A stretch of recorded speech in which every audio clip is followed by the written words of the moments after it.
Coming up, 20 years on from their last European title, Germany are looking to become the most successful country in the tournament's history. I believe we'll carry on being one of the best teams in the world. Ganz oben zu sein. They begin their campaign against Ukraine in the north of France, in Lille. It's been 44 years since Hungary last appeared in the finals of the European Championship, but they're determined not to simply make up the numbers.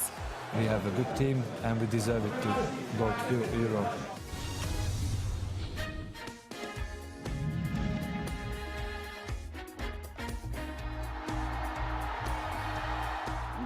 To be in the stadium after the final whistle, knowing you've just won the World Cup, that gives you the most incredible feeling of happiness. For many of us, it was a culmination of a 10-year project. There was an amazing euphoria. It was pure joy when we won the World Cup. This incredible feeling of happiness, you'll never forget it. July the 13th, 2014, Germany won the World Cup for the first time in 24 years. It was their fourth such title, and they're unquestionably one of the great forces in world football. But it wasn't always the case. After a disastrous World Cup in 1998 and the European Championship 2 years later, German football needed to change. The other nations had made progress, and it was clear that fresh ideas were needed. Our professional clubs contributed a lot to the changes as they bought into the ideas and allowed the players to be coached. Little by little, in 2008 and 2010, we found ourselves with some young, technically gifted players who were playing with their clubs and gaining confidence. It made me just hugely happy when they won the final match against Argentina, which was a very difficult one to win. So I was super nervous. I watched it at home. But it was a process that took 10 years. And it was so well-deserved for everything they've done over the 10 years then. I was happy and full of pride, certainly, to have started the process. Germany's record at the European Championship makes for impressive reading, having won it on 3 occasions. The last time, though, was 20 years ago. But they remain confident they can emulate Spain's recent domination of international football. They left their imprint on the whole era. I was very impressed by them, that even after winning a big title, they didn't want to stop, and they were still hungry for success. The squad and the coaching setup are good enough to go into every tournament with a realistic chance of winning it. And that is such progress compared to where Germany were at the beginning of the millennium. Just months after beating Argentina in the World Cup final in Brazil, Germany entertained the South Americans again, but this time in a game that ended in a 4-2 defeat for the world champions. Argentina raced to a 4-0 lead, but goals from André Schürrle and Mario Götze restored some pride for the Germans, a sign of things to come. When European qualifying began, Germany were favourites to win a group that included the Republic of Ireland, Poland, Scotland, Georgia and Gibraltar. But after a narrow victory against Scotland, a defeat in Poland was followed by a draw at home to Ireland. It was not an easy week. Several things that I had planned, we had to throw out. I was counting on Mesut Ozil playing, but he dropped out at the beginning of the week. Also, some of the players that played at the World Cup weren't there either. So we had a lot of young players. I sensed during the training session that we still needed some time to gel together, but I was still confident that the team was good. Those 3 games saw Germany lying 3rd in Group D, seemingly suffering a World Cup hangover, as well as being blighted by a host of injuries. I think after winning such a big title, it's difficult to continue as normal. You tend to fall into a hole, and you have to fight your way out of it again. It was obvious against Poland and Ireland that we were the better team, but we were missing something, and the result went against us. But injuries and fatigue weren't the only issues. Following the World Cup, several high-profile players decided to retire from international football. Three important players left the team: Lahm, Mertesacker and Klose. That was something that needed to be addressed. Also, we had a few injuries, and then obviously some of the younger players didn't have that much experience and needed to learn how to deal with being world champions and having to meet the high expectations. I realised there was going to be a change, which wouldn't be easy to deal with, but we had 2 to 4 years to adapt. It's very normal, and sometimes it can be good for a team when there are some changes after a big success. Joachim Löw put his trust in the younger generation of German footballers to qualify for France, with the likes of Ilkay Gundogan, Marco Reus and Julian Draxler all grabbing the opportunity. I believe we still have a big lump of young players, under 21 players, like for example Kevin Volland, who plays for the 21s, which can make the step up. Wenn du bei Hoffenheim spielst, dann musst du schon abliefern. You have to perform consistently well to get a chance in the national side, so I'm very proud. Bin ich natürlich sehr stolz drauf. It's a dream of every young boy to play for the national team. We are proud we've achieved that, but we want more. A comfortable 4-0 defeat of Gibraltar followed, but manager Löw wasn't satisfied. Ich bin nicht zufrieden, weil 4-0 I am not happy, because 4-0 is not good enough from us. There were not enough goals. und zu wenig Tore gefallen sind. I expected more from the team, especially in the second half. Vor allen Dingen in der zweiten Halbzeit. Ahead of their 2-0 win over Georgia, they drew a friendly with Australia. Marco Reus had given Germany the lead, but they fell behind with goals from James Troisi and Mile Jedinak. Only a late equaliser from substitute Lukas Podolski saved the Germans' blushes. They were then defeated by Jürgen Klinsmann's USA in a friendly in Cologne. Klinsmann's team came from a goal down to defeat the world champions, the first time they'd done so in Germany. But Germany bounced back with a 7-0 win over Gibraltar, including a hat-trick from Andre Schürrle. 3 successive group victories, and Germany were now second, just a point behind their next opponents, Poland. They beat us in Poland, but of course. So we know that playing against them will not be easy. Even so, we want to win this game on Friday. Nichtsdestotrotz wollen wir natürlich das Spiel gewinnen am Freitag. Germany triumphed. Their 3-1 victory was then followed by another win in Scotland, with Thomas Müller on the scoresheet once again.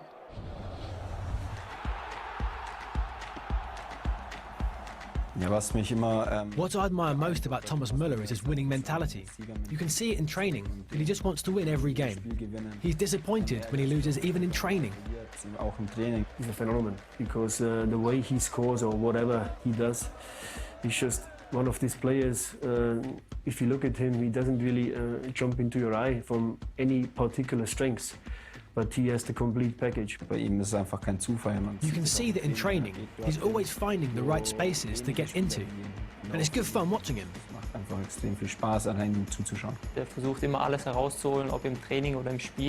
He's a great role model that you can look up to. He's a vital member of our team. I think come the years we once again looked at to provide all the goals, Müller will be once again the player that I think will make the difference for Germany. Müller had been a key player for Germany, who with 5 successive wins had at last taken control of the group. A win against the Republic of Ireland in their penultimate match would secure qualification. But in Dublin, the Irish produced a stunning victory. Qualification was still in Germany's own hands, but they'd have to wait at least another 3 days.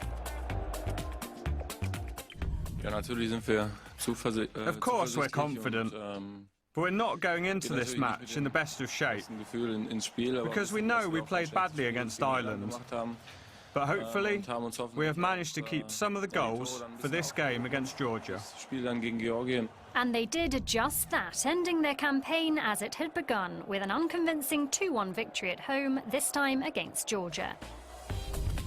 Despite a less than impressive campaign, Germany topped the group and will arrive in France as one of the favourites. And for Löw and his team, the intention remains clear.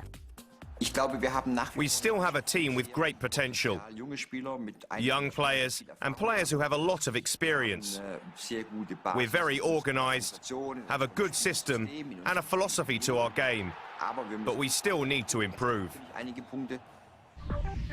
Germany were drawn in Group C alongside Ukraine, neighbours Poland and Northern Ireland. They start their campaign against Ukraine in Lille. Then face Robert Lewandowski's Poland once again, before wrapping up the group stage against Northern Ireland at Parc des Princes in Paris. We have players with a lot of quality, a lot of knowledge and technique, and I believe that we will carry on being one of the best teams in the world. Germany has a great chance, but we have to prove it match by match and tournament by tournament. We'll do our best, and with every chance. We will be ambitious, we will be disciplined, and we will give it everything. I hope that we can achieve great things.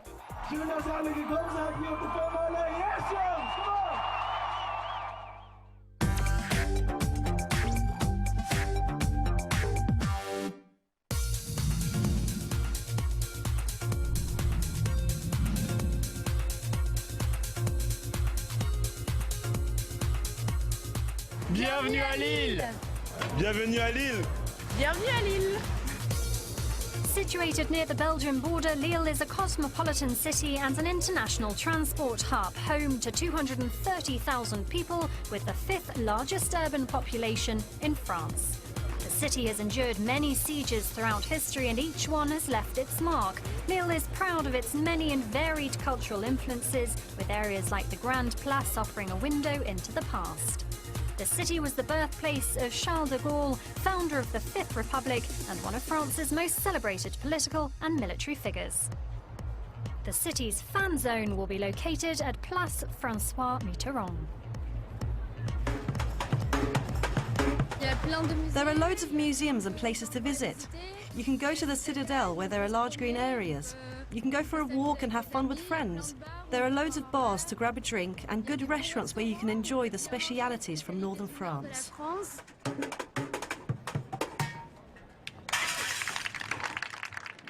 The city is home to Lille Olympique Sporting Club, winner of 3 Ligue 1 titles, the most recent of which was in 2011. Lille has a fierce rivalry with RC Lens, and the Derby du Nord is one of the biggest games in the French domestic calendar. The club's youth academy has produced some outstanding players, including Belgian superstar Eden Hazard and French international Yohan Cabaye. I hope Yohan Cabaye can make it. He is from this city. He's one of the major players for the French team, and he was playing for Lille here, and everyone here in Lille hope our friend can make it. The Stade Pierre-Mauroy was opened in 2012 with a capacity of 50,000, more than double that of Lille's previous home. It's played host to international rugby, Davis Cup tennis, the Eurobasket 2015 final, and concerts by artists including Rihanna. The European Championship will be its crowning glory. Lille will host group stage matches featuring some of the giants of the European game, including Germany, France and Italy. And with the honour of staging 2 knockout games, the 5th last 16 clash and the 2nd quarter-final, Stade Pierre-Mauroy's first international football tournament certainly looks set to be a memorable one.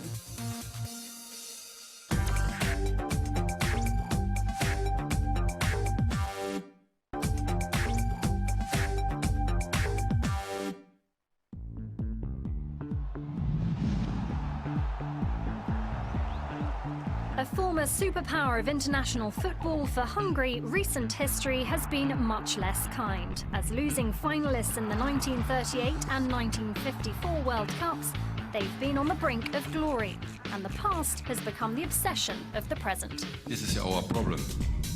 We think only in the past. We have to think for the future, we have to think for the new generation, and I trust more than 100% in the new generation. He's one of the players who speak about this player and not about the past. It's definitely a burden to the Hungarian team now. Everyone, even now, 50 years on, 60 years on, people still talk about that Hungarian team. Their players are still compared, even though they're miles apart in quality and class. But it's just something we've got to live with, and Bernstock has been talking about trying to get away from that legacy. Going into the 2016 qualifying campaign, 30 years of failure has robbed Hungary of its place amongst football's elite. The 1986 World Cup was the last major tournament they contested. So when the European qualifying draw saw Hungary avoid the real heavyweights of European football, there was hope. But an opening defeat at home to Northern Ireland dented early optimism, and head coach Attila Pinter was sacked. The national reaction to that Northern Ireland game was outrage, really. Pinter was never a popular choice to begin with, and then losing that game to Northern Ireland started us at the worst place ever possible, really, and then thankfully he was sacked. Everyone was very disappointed, and straight after we changed a new coach, and I think Hungary was very brave to take Pál Dárdai to be a first-team coach here in the national team, because he was young. The new head coach was former international Pál Dárdai, whose playing career for Hungary spanned 12 years and 61 caps, and whose first test as coach would be as tough as they come. We started in Romania. It's a very difficult game, not because just Romania, because of the two nations. They're not so friendly, so it was a very difficult game. Take a draw there, and from that point we had the confidence and we had the belief we can go further. The atmosphere is so great in the dressing room, so I think that was the key after the second game. A strike from Adam Saloy was then enough to beat the Faroe Islands, giving Hungary their first win and leaving them level with Finland. The European Championship will be the first and last international tournament in the career of Zoltán Gera. An icon of Hungarian football for well over a decade, Gera will be 37 when the tournament begins. It's the biggest achievement for me because I'm 36. 2 years ago I was nearly retired because I had the bad injuries. It was in England that Gera made his name, with successful spells playing for West Bromwich Albion twice and Fulham. He achieved cult status at both clubs, but his importance to the national team is on a different level. Gera is a complete ambassador for our football. He's just our life and soul on the pitch. You can see him always shouting at players, always willing them on. He leads from example. You just know with Gera on the pitch that they're going to give their all. I'm grateful for my club, Ferencváros, and the coaching staff here at the national team. They trust in me and they support me, they believe me, and I'm very proud to be playing on the Euro. He's been vital for Hungarian football for years, and he's still doing everything in midfield, winning tackles, playing great passes. He's fantastic. And it was Gera himself who gave Hungary a vital win over Finland on match day 4. But a disappointing goalless draw against a struggling Greece meant Hungary lost yet more ground on Romania and Northern Ireland. Desperate for a win, they then faced a trip to Helsinki to take on a Finland side who were in urgent need of points themselves. Oh, it was huge, but it felt like it was coming. That game, we were the better team throughout the whole game. We had chances, and eventually Stiba hit a rocket into the top corner, and the reaction was amazing. It's always a hard game to play, you know. In the summer after the season finishes, I think we played really well. We got the result, 3 points, and then we could kick on. Dárdai was the man at the time. He was the manager, and things looked really good. We thought we could chase down Romania and Northern Ireland ahead of us. We had them both to play in the next 2 games. But the win in Helsinki was to be Dárdai's last game in charge. It was difficult when Pál Dárdai left the team because he needed to choose Hertha or the national team, and we was disappointed because everyone was happy with him. And the new coach, he had a very difficult job because everyone loved Pál. For us, it was very difficult. We have in 12 games 3 coaches, and it was not so easy to play, and always with emotion. The new manager was Bernd Storck, who'd been managing Hungary's under-20 team, and like Dardai before him, Storck faced a difficult start. Hungary would meet the group leaders Romania and Northern Ireland in the space of 3 days. It was Storck's new team, it was his first 2 games, and home to Romania. We were the better team, but we just didn't look like we wanted to attack. We played for the draw last 5 minutes. Kirai was taking his time over the kicks. We were going for a 0-0 draw, even though we needed the win. That stalemate was followed by another, a 1-1 draw in Belfast. The last 5 minutes we were all over the place. We just didn't have that belief. They went down to 10 men and we still threw it away. But a win in the Faroe Islands seemed to have set Hungary up to qualify as the best third-place team. Their final game was against Greece, but all eyes were on the other sides chasing the best third-place qualifying spot. Turkey needed to win at home and Kazakhstan needed to win away in Latvia. And Kazakhstan scored with about half an hour to go to make it 1-0 against Latvia. Turkey got a man sent off with about 10 minutes to go. Then it looked all superb for Hungarian football. We were qualifying for the first tournament in 30 years. I watched it home and I just wanted to go to the toilet. In the last minutes, I said, I don't want to see this. And the guy scored the free kick and I was so angry. I think I shouted. After this point, we texted to each other and said, okay, let's go on. We will do the job on the playoff. We always counted on the possibility that we might need to go to the playoffs, and so I think mentally we were prepared. Hungary, after coming agonisingly close, were paired with Norway for the playoffs. Bernd Storck's men arrived for the first leg as underdogs, and Norway's players were confident. I would rather have Hungary than Ukraine, so we can't be too disappointed. But still, we know it's going to be a tough game, no matter who team we meet. But Hungary for us, I think it's a good pairing. It was my personal hope to get Hungary because. With Rosenborg, we beat Debrecen quite easily in the qualification to the Europa League, so maybe that says it how the level are in compared to the national team. I could see it was some other teams that would be much harder to play against, like Ukraine and Bosnia. The first leg was played in Oslo. Hungary survived a barrage of attacks and took an improbable first-leg lead, thanks to a goal from debutant Laszlo Kleinheiser. We have made the first step. I told my team we have 2 games, and it was a very great job. They make a great job. You need also a little bit luck. We had the luck. We have a very good goalkeeper, and he saved in the beginning a very great shoot from them, and this was the key. We just need to be prepared for the second game, and we have to play better than tonight, and after maybe we can talk about the Euro. When I took the job from Paul Dardai, I had also a lot of pressure. I need to continue the successful way. It was very, very difficult. Now we have everything in our hand. We will see what we get then after 90 minutes on Sunday. 3 days later, the teams met again in Budapest to settle the tie. The atmosphere was electric. Hungarian fans were starting to believe. A stunning early goal from Tamas Priskin set the tone. Norway's troubles in front of goal continued and Hungary ran out 2-1 winners. 30 years in the international wilderness was over. Everybody's very proud. I'm very proud of the team because we showed the character, and I think we show on the 2 games that we are a good team and we have a place in France. Everybody thought that Norway would be favourites, and they probably were. But I think we played really well. We were aggressive. We were together, and I think we deserved the win. Everyone said we are the worst team in the 6 or 8 teams, but we showed we have a good team and we deserve it to go to Euro. Hungary is a really proud nation, really proud of its history, and I think today, after a long time, we wrote history, and it's a really good feeling. Placed in Group F alongside Portugal, Austria and Iceland, Hungary's return to the international stage has set up some intriguing games. The campaign will begin in Bordeaux with a tough assignment against Austria, who only dropped 2 points in their qualifying campaign.